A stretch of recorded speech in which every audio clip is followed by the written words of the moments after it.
آپ یہ انداز دیکھیے ذرا، نبی پاک علیہ السلام کو جناب صدیق اکبر لے کے جا رہے ہیں مکہ شریف سے مدینہ طیبہ. اب حضور کے ساتھ سفر ہو رہا ہے اور سارے انتظامات کیے ہیں. رستہ بھی وہ نہیں اختیار کیا جو روٹین میں جاتا تھا مدینہ، ایک بندہ بھی ساتھ لیا جو نئے رستے کا شناسا تھا. سارے بندوبست کیے، لیکن پھر بھی حال یہ ہے کبھی حضور کے آگے ہو جاتے، کبھی سرکار کے پیچھے ہو جاتے، کبھی دائیں ہو جاتے، کبھی بائیں ہو جاتے. چاروں جانب شمع کے پروانے کی طرح جناب صدیق گھومتے. تو نبی پاک علیہ السلام نے فرمایا کہ ابو بکر یہ کیا ہے؟ عرض کی حضور چونکہ سارے لوگ دشمن ہیں اور پیچھا کر رہے ہیں اور طاق میں لگے ہوئے ہیں، تو حضور مجھے نہ کسی وقت خیال آتا ہے کہ وہ اس طرف سے آگے سے جو پہاڑ ہے وہاں سے کوئی تیر، کوئی تلوار، کوئی نیزہ نہ آ جائے، دوڑ کے آگے ہو جاتا ہوں. پھر خیال آتا ہے کہ نہیں پیچھے سے بھی تو جگہ بنی ہوئی ہے، دوڑ کے پیچھے ہو جاتا ہوں. پھر خیال آتا ہے ادھر سے نہ کوئی آ جائے تو میں ادھر ہو جاتا ہوں. پھر خیال آتا ہے ادھر سے نہ کوئی آ جائے ادھر. حضور وہ جیسے جدھر جدھر گمان جاتا ہے میں دوڑ کے، محبت کے روپ ہے نا سارے، انداز ہے نا سارے. اور پھر چونکہ 3 دن مسلسل سرکار کو اپنے پاس رکھا، پھر جب مدینہ منورہ پہنچے تو حضرت صدیق اکبر وہ مشکات نبوت کا عکس ایسا پڑا، کیفیات کچھ اس طرح کی بنی کہ جب حضور کو لے کے مدینہ شریف پہنچے تو بہت سارے لوگوں نے سرکار کو چونکہ پہلے دیکھا نہیں تھا، کچھ حضور کے ہاتھ چوم کے بیٹھ جاتے، کچھ خالی جناب صدیق کے ہاتھ چوم کے بیٹھ جاتے. یہ تو خیر بخاری میں موجود ہے. کچھ حضرت صدیق کی دستبوسی، دیکھا نہیں تھا نا حضور کو، دیکھا نہیں تھا. یہ زبان ہے علماء کی، اور صوفیاء کہتے ہیں کہ وہ مشکات نبوت کا عکس ایسا پڑا تھا کہ تو من شدی من تو شدم.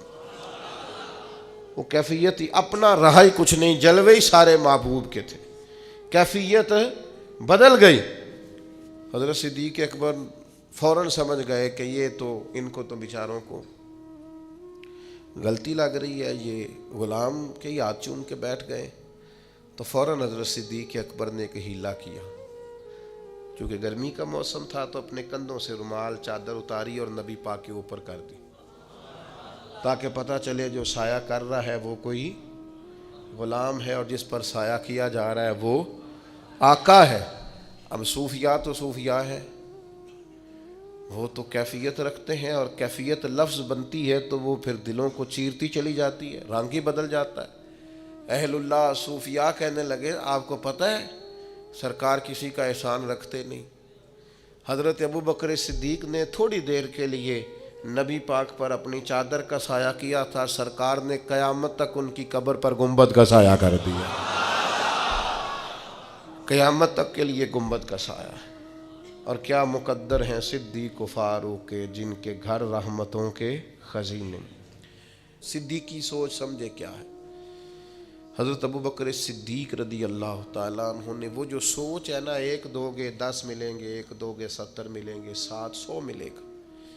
کچھ لوگ سنتے بھی ہیں، سمجھتے بھی ہیں، پر عمل کرتے وقت کمزور پڑ جاتے ہیں. حضرت صدیق اکبر نے یہ عمل کر کے دکھا. جتنا مال انہوں نے اللہ کی راہ میں خرچ کیا ہے نا، میں اپنے دوستوں کو ایک مشورہ دینے لگا ہوں، اللہ سے تجارت شروع کریں. یا ایھا الذین آمنوا ھل ادلکم علی تجارۃ تنجیکم من عذاب الیم. اے ایمان والو تمہیں ایک تجارت نہ بتائیں جو تمہیں اللہ کے عذاب سے بچا. ایک تجارت کریں. طالب علموں سے بھی کہہ رہا ہوں، بالکل چپ کر کے چھپا کے روز کی بنیاد پر صدقہ کرنا شروع کریں. یہ صدیقی سوچ. آپ کیا حیثیت ہے آج کل 10 روپے کی؟ تو 10 روپے آپ اللہ کے رستے میں خیرات شروع کریں ہر روز کی بنیاد پر. دلیل کیا ہے؟ نبی پاک علیہ السلام نے فرمایا دوزخ سے بچ جاؤ چاہے کھجور کا ٹکڑا صدقہ کر کے بچ جاؤ.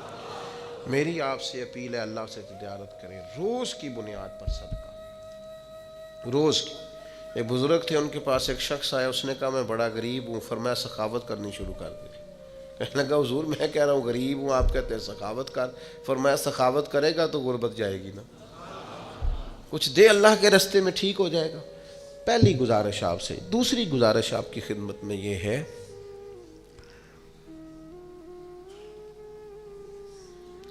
یہ فلاں نے فلاں کے بارے میں یہ کہہ دیا ہے، وہ فلاں نے دیکھا ہے فلاں کے بارے میں آج کیا لکھا ہے، یہ میری طرف سے پابندی ہے آپ پر، یہ کام چھوڑ دیں آپ۔ کوئی کس کو کیا کہہ رہا ہے سوشل میڈیا پہ، آپ باہر آ جائیں۔ آپ نے قرآن مجید سارا یاد کر لیا ہے، حدیثیں ساری آ گئی ہیں، نماز روزے وضو غسل کے مسئلے آ گئے، کن چکروں میں پڑ گئے؟ صدیقی سوچ کیا ہے؟ حضرت صدیق اکبر کو کوئی غرض نہیں مکے میں ابو جہل کیا کر رہا ہے، ابو لہب کیا کر رہا ہے، سیاست کدھر جا رہی ہے، تجارت کدھر جا رہی ہے، ان کی توجہ یہ ہے میرے محبوب کی رضا کیا ہے۔ چھوڑ دیں ان چکروں میں۔ خبردار، اپنا کوئی عالم کسی کے بارے میں کیا کہہ رہا ہے، جو اپنے ہیں وہ اپنے، آپ مہربانی کریں جج نہ بنیں۔ خبردار، نہ کسی طالب علم کو اجازت ہے۔ اچھا میں بھی رہتا ہوں ماحول میں، میرے پاس بھی موبائل ہے، مینوں تسی کل کے دس دیو فلانے نے آکھیا، مجھے کیوں نہیں شوق؟ آپ اصل کتابیں پڑھیں، کن بےہودہ کاموں میں لگے ہوئے، اپنوں کو توڑ رہے ہیں، اپنوں کو کاٹ رہے ہیں۔ چھوڑ دیں یہ کام، یہ زیب نہیں دیتا۔ ہم خیر والے لوگ ہیں۔ دو قسم کی مکھی ہوتی ہے، ایک شہد کی، دوسری شہد والی کہاں بیٹھتی ہے، بناتی کیا ہے، دوسری کہاں بیٹھتی ہے، چھوڑتی کیا ہے، شہد والی مکھی بننا ہے۔ نبی پاک علیہ السلام نے فرمایا مجھے کسی صحابی کے بارے میں کوئی بات نہ بتانا، میں اپنا سینہ تم سب کے لیے صاف رکھنا چاہتا ہوں۔ یہ ترمذی میں موجود ہے۔ خبردار، ایسی ہر حرکت سے آپ باہر آ جائیں۔ سمجھ آ رہی ہے بات کی؟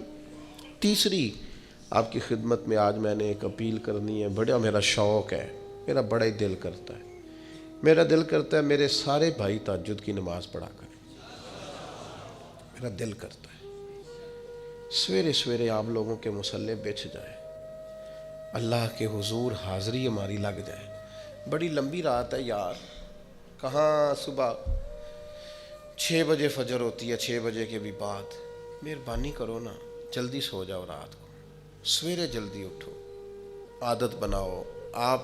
اور میری آپ سے گزارش ہے کہ آپ نے تہجد کی تبلیغ نہیں کرنی، تبلیغ تو فرضوں کی ہوتی ہے، واجبات کی، نفلوں کی تبلیغ تو نہیں نہ ہوتی۔ آپ نے تہجد پڑھنی ہے، پڑھانی نہیں۔ ہاں 2 نفل پڑھ کے سارے نو گناہ گار سمجھن حالے دی تہجد دا کوئی فائدہ نہیں۔ ہاں مہربانی کریں، پڑھنی ہے پڑھانی، ہاں مہربانی کریں۔ یہ سارے پنڈ نو دسن والی نماز نہیں۔ ہاں میں جدو وڈی سرگی اٹھیا نا تے بھائی چنگا سی تو نہ ہی اٹھدا، سارے پنڈ نو تے تو دس لیا۔ حضرت سیری سکتی رحمت اللہ علیہ، حضرت جنید بغدادی دونوں پیر مرید مسجد میں داخل ہوئے تو کچھ بندے سحری کے وقت مسجد میں سو رہے تھے۔ حضرت جنید بغدادی کہنے لگے کیا فائدہ مسجد میں آنے کا، تہجد کے وقت سو رہے۔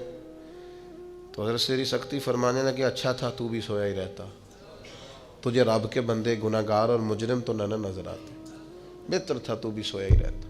تو مہربانی کریں۔ اور آخری بات آپ سب حضرات سے، میرے بھائیوں، محبت کو ہمیشہ سلامت رکھنا ہے۔ آپ سے جو آخری بات کرنے لگا تھا وہ یہ ہے کہ یہ محبت بڑا سونا جذبہ ہے، یہ دنیا کی سب سے بڑی نورانیت ہے، سب سے بڑی حقیقت ہے، سب سے بڑا حسن ہے، اسے ختم نہیں کرنا کبھی۔ نبی پاک کے ہر صحابی سے پیار کریں، حضور کی اولاد کے ایک بچے سے پیار کریں، علماء سے پیار کریں، اولیاء سے پیار کریں، تو اپنی محبت اللہ والوں سے ہمیشہ قائم رکھیں، پکی رکھیں۔ حضرت صدیق اکبر کا انشاءاللہ بڑا فیضان ملے گا۔